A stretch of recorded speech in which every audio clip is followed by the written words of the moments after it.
शिक्षा दर्शन के YouTube channel में आप सभी का एक बार फिर से बहुत बहुत स्वागत है। दोस्तों, आज की इस वीडियो में बात करेंगे हिंदी साहित्य के इतिहास का काल विभाजन के विषय में। दोस्तों, यदि आप इस चैनल में नए हैं तो चैनल को सब्सक्राइब कर लें ताकि साहित्य से रिलेटेड जितने भी वीडियो हैं वो इस चैनल पर मिल जाएंगे। यदि आप चैनल को सब्सक्राइब कर लेते हैं तो वीडियो आप तक आसानी से पहुंच जाएगा। तो चलिए दोस्तों, वीडियो को शुरू करते हैं और जानते हैं। साहित्य नदी के प्रवाह की तरह होता है जो निरंतर आगे बढ़ता है। उसमें न कोई रुकावट आती है और न ही कोई उसे भंग करता है। हाँ, समय के साथ साथ उसमें परिवर्तन आते रहते हैं और परिवर्तन के अनुसार साहित्य को नई प्रवृत्ति या नई दिशाएं मिलती हैं। दोस्तों, साहित्य जो होता है वह नदी की तरह होता है और वह निरंतर लगातार आगे बढ़ते रहते हैं।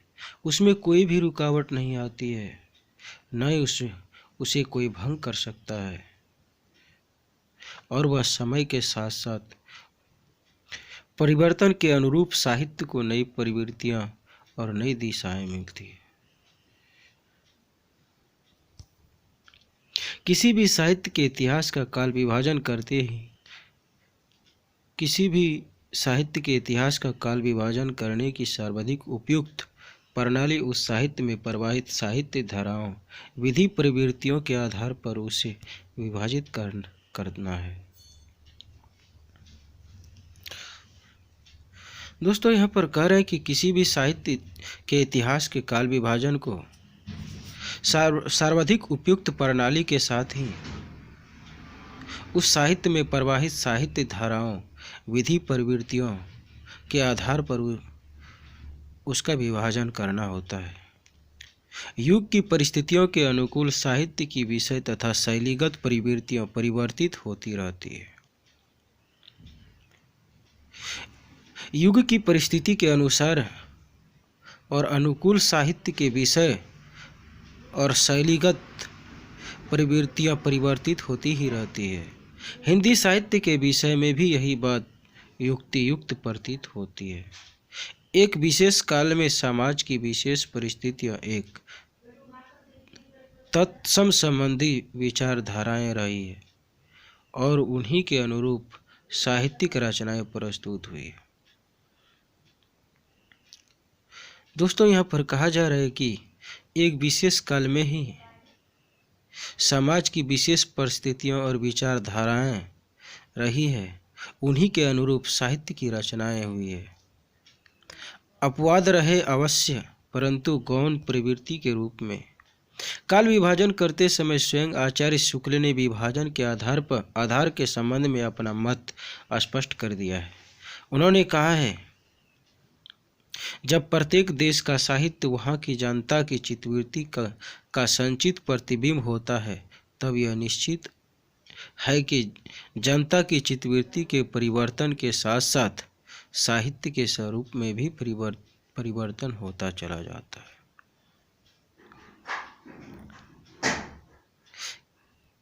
काल विभाजन करते समय आचार्य शुक्ल जी ने विभाजन के आधार के संबंध में अपना मत स्पष्ट करते हुए कहते हैं कि प्रत्येक देश का साहित्य वहाँ की जनता के चित्तवृत्ति का संचित प्रतिबिंब होता है, तब यह निश्चित हो जाता है कि जनता की चित्तवृत्ति के परिवर्तन के साथ साथ साहित्य के स्वरूप में भी परिवर्तन होता चला जाता है। आदि से अंत तक इन्हीं चित्तवृत्तियों की परंपरा को परखते हुए साहित्य परंपरा के साथ उनका सामंजस्य दिखाना ही साहित्य का इतिहास कहलाता है। शुक्ल जी आगे कहते हैं कि आदि से अंत तक इन सभी के चित्तवृत्तियों की परंपरा को परखते हुए साहित्य परंपरा के साथ साथ उनमें सामंजस्य दिखाना ही साहित्य का इतिहास कहलाता है। हिंदी साहित्य के इतिहास की सामग्री भक्तमाल, 84 वैष्णव की वार्ता और 252 वैष्णव की वार्ता आदि ग्रंथों में मिलती है। किंतु काल विभाजन और नामकरण की ओर कोई दृष्टि नहीं की गई थी। दोस्तों, हिंदी साहित्य के जो इतिहास की सामग्री है वो भक्तमाल, 84 वैष्णव की वार्ता और 252 वैष्णव की वार्ता, ये आदि ग्रंथ मिलते हैं। किंतु जो है काल विभाजन और नामकरण की ओर कोई भी दृष्टि नहीं गई थी, किसी की भी दृष्टि नहीं गई थी। हिंदी साहित्य का इतिहास सर्वप्रथम लिखने का श्रेय एक फ्रेंच विद्वान गार्सा द तासी को दिया जाता है। दोस्तों, हिंदी साहित्य के इतिहास सर्वप्रथम लिखने वाले का श्रेय एक फ्रेंच विद्वान गार्सा द तासी को जाता है, गार्सा द तासी को दिया जाता है। उन्होंने फ्रेंच भाषा में इस्तवार द ला लिटरेत्यू रवे ए हिंदुस्तानी नामक ग्रंथ में अंग्रेजी वर्ण क्रमानुसार हिंदी और उर्दू भाषा के अनेक कवियों का परिचय दिया है।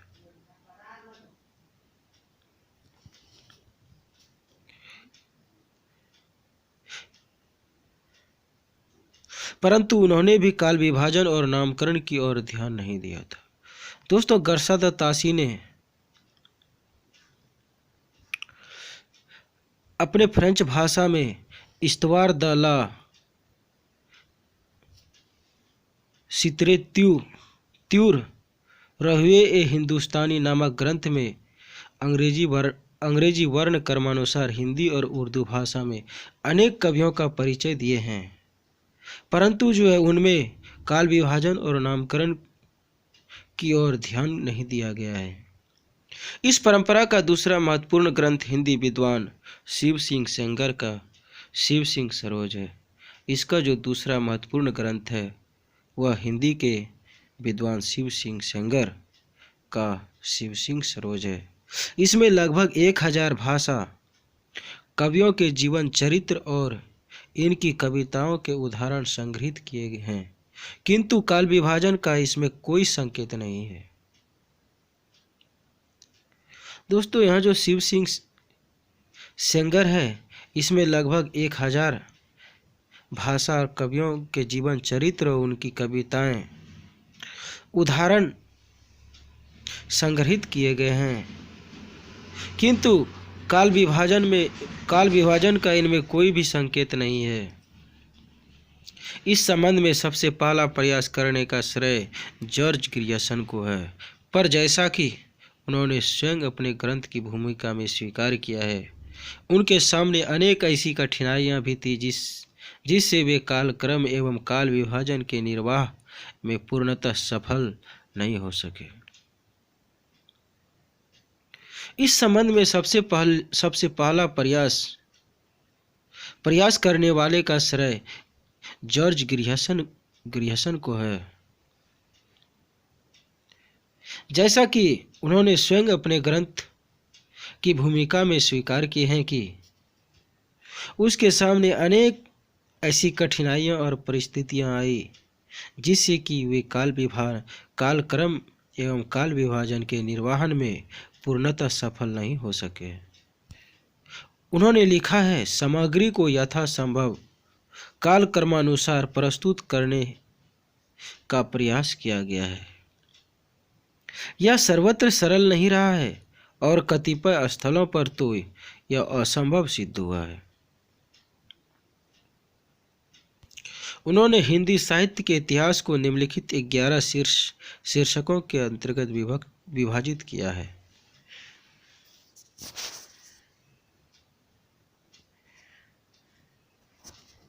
ग्रियर्सन जी लिखते हैं कि सामग्री को यथासंभव कालक्रमानुसार प्रस्तुत करने का प्रयास किए हैं और यह सर्वत्र सरल नहीं रहा है और कतिपय स्थलों पर तो यह असंभव ही सिद्ध हुआ है।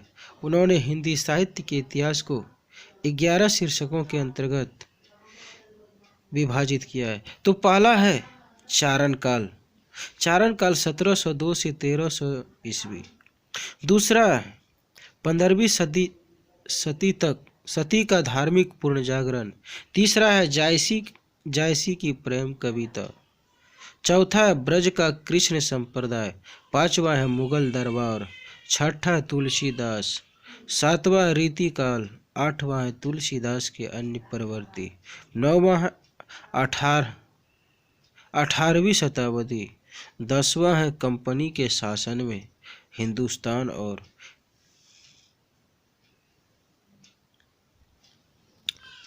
पहला महारानी विक्टोरिया के शासन में हिंदुस्तान। डॉक्टर गिरियसन के विभाजन में अनेक असंगतियां, न्यूनता एवं त्रुटियां होते हुए भी प्रथम प्रयास होने के कारण इसका अपना महत्व है। दोस्तों, गिरियसन के विभाजन में अनेक त्रुटियां होते हुए भी इसे प्रथम प्रयास होने के कारण इसका अपना एक महत्व है। आगे चलकर मिस्र बंधुओं ने अपने मिस्र बंधु विनोद 1913 में काल विभाजन का नया प्रयास किया, जो प्रत्येक दृष्टि से गिरियसन के प्रयास से बहुत अधिक प्रौढ़ एवं विकसित कहा जा सकता है। इनका विभाजन इस प्रकार है। जॉर्ज गिरियसन के बाद जो आगे चलकर मिस्र बंधुओं ने काल विभाजन का नया प्रयास किया, वह समय था 1913 और गिरियसन के प्रयास से बहुत अधिक प्रौढ़ और विकसित कहा जा सकता है। इसका विभाजन इस प्रकार से है। पहला आरंभिक काल, या इसे पूर्वारंभिक काल भी कहते हैं। ये 600 से 1343 तक। उत्तरारंभिक काल 1344 से 1444। दूसरा माध्यमिक काल या पूर्व माध्यमिक काल 1445 से 1560। प्रौढ़ माध्यमिक काल 1561 से 1580। तीसरा अलंकृत काल या पूर्वालंकृत काल 1681 से 1790। उत्तरालंकृत काल 1791 से 1889। चौथा है परिवर्तन काल 1890 से 1925। पांचवा है वर्तमान काल 1926 से अब तक। मिस्र बंधुओं के पश्चात आचार्य रामचंद्र शुक्ल ने सन 1929 में हिंदी साहित्य का इतिहास प्रस्तुत करते हुए काल विभाजन का नया प्रयास किया। मिस्र बंधुओं के पश्चात जो है आचार्य रामचंद्र शुक्ल जी ने सन 1929 में हिंदी साहित्य के इतिहास प्रस्तुत करते हुए काल विभाजन का नया प्रयास किए हैं। इनके काल विभाजन में अधिक सरलता, स्पष्टता एवं सुबोधता है। इनके जो काल विभाजन है इसमें अधिक सरलता, स्पष्टता एवं सुबोधता है। अपनी इसी विशेषता के कारण वह आज तक सर्वमान्य एवं सर्वत्र प्रचलित है। इसी के कारण जो है आचार्य रामचंद्र शुक्ल जी सर्वमान्य एवं सर्वत्र प्रचलित हैं। उनका काल विभाजन इस प्रकार है। तो पहला है आदिकाल, जिसे वीरगाथा काल भी कहते हैं, संवत 1050 से 1375 तक। दूसरा है पूर्व मध्यकाल, जिसे भक्ति काल भी कहते हैं, संवत 1375 से 1700 तक। तीसरा उत्तर मध्यकाल, जिसे रीति काल भी कहते हैं, इसका काल है संवत 1700 से 1900 तक। चौथा है आधुनिक काल, जिसे गद्य काल भी कहते हैं, संवत 1900 से अब तक।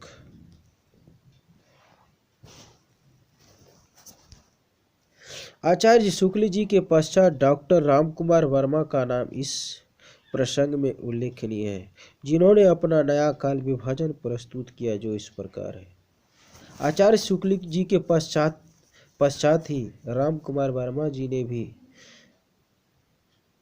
वर्मा जी का भी नाम इस प्रसंग में उल्लेखनीय है।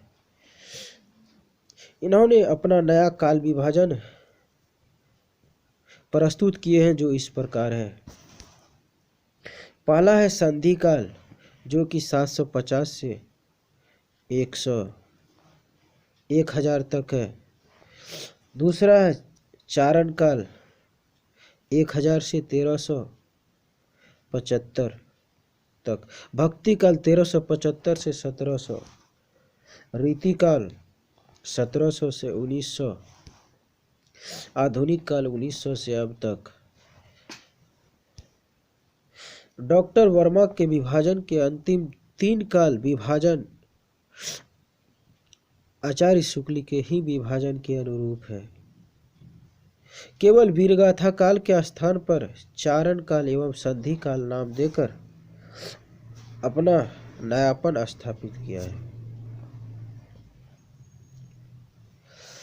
वर्मा जी ने विभाजन के अंतिम 3 काल को आचार्य शुक्ल जी के ही विभाजन काल के अनुरूप है, जो कि वीर गाथा के स्थान पर चारण काल और संधि काल नाम दे करके अपना नयापन को स्थापित करने का काम किए हैं। इस परंपरा में बाबू श्याम सुंदर दास द्वारा किया हुआ काल विभाजन भी उल्लेखनीय है।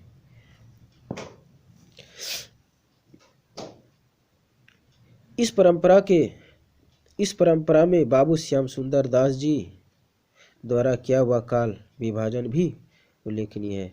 उनके काल विभाजन में आचार्य शुक्ल से कोई अधिक भिन्नता नहीं है। उनका काल विभाजन इस प्रकार है। बाबू श्याम सुंदर दास जी के काल विभाजन इस प्रकार है। पहला है आदिकाल, वीरगाथा का युग संवत 1000 से संवत 1400 तक।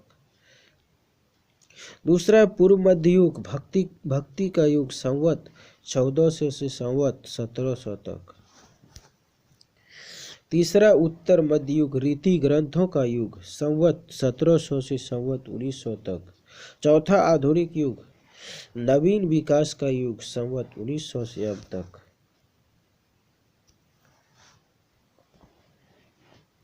उपयुक्त काल विभाजन की परंपरा में आचार्य शुक्ल के बाद कुछ विद्वानों ने थोड़ा बहुत परिवर्तन करके अपना काल विभाजन प्रस्तुत करने का प्रयास किया है, परंतु शुक्ल जी का इतिहास लेखन का आधार ही अधिक वैज्ञानिक, तर्कसंगत एवं उपयुक्त प्रतीत होता है। दोस्तों, उपयुक्त काल विभाजन की परंपरा में आचार्य शुक्ल जी के बाद जो है वह कुछ विद्वानों ने थोड़ा बहुत परिवर्तन करके काल विभाजन को प्रस्तुत करने का प्रयास किए हैं, परंतु शुक्ल जी के जो इतिहास लेखन का आधार है वह वैज्ञानिक, तर्कसंगत और उपयुक्त दिखाई पड़ते हैं। डॉक्टर गणपति चंद्र गुप्त ने अपने ग्रंथ हिंदी साहित्य का वैज्ञानिक इतिहास में उनका अनुमोदन किया है। डॉक्टर गणपति गुप्त जी ने अपने ग्रंथ हिंदी साहित्य का वैज्ञानिक इतिहास में उनका अनुमोदन किए हैं। उनका काल विभाजन इस प्रकार है। पहला है प्रारंभिक काल 1184 से 1350 ईस्वी तक। दूसरा पूर्व मध्य काल 1350 से 1600 ईस्वी तक। तीसरा उत्तर मध्य काल 1600 से 1857 ईस्वी तक। चौथा आधुनिक काल 1857 से ईस्वी से अब तक।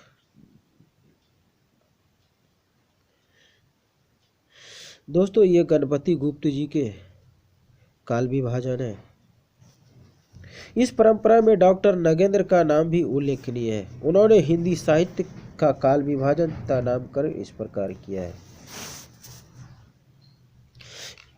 दोस्तों इस परंपरा में डॉक्टर नागेंद्र का भी नाम उल्लेखनीय है, जिन्होंने हिंदी साहित्य के काल विभाजन तथा नामकरण इस प्रकार से किए हैं। तो पहला है आदिकाल, 7वीं सदी के मध्य से 14वीं सदी के मध्य तक। दूसरा है भक्ति काल, 14वीं सदी के मध्य से 17वीं सदी के मध्य तक। तीसरा है रीतिकाल, 17वीं सदी के मध्य से 19वीं सदी के मध्य तक। चौथा आधुनिक काल, 19वीं सदी के मध्य से अब तक।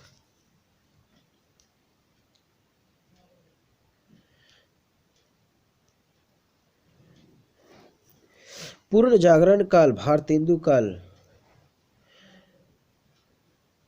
1877 से 1900 ईस्वी तक। दूसरा जागरण सुधार काल, द्विवेदी काल, जिसे द्विवेदी काल भी कहते हैं, 1900 से 1918 ईस्वी तक। तीसरा छायावाद काल, संवत 1918 से 1938 ईस्वी तक। अगला छायावादोत्तर काल, इसके अंतर्गत प्रगति प्रयोग काल, संवत 1938 से 1953 ईस्वी तक। दूसरा नवलेखन काल, 1953 ईस्वी से अब तक।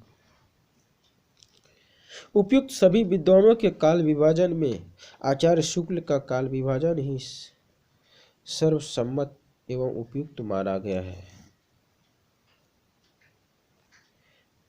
दोस्तों उपयुक्त सभी विद्वानों के काल विभाजन में से आचार्य शुक्ल का काल विभाजन ही सर्वसम्मत एवं उपयुक्त माना गया है।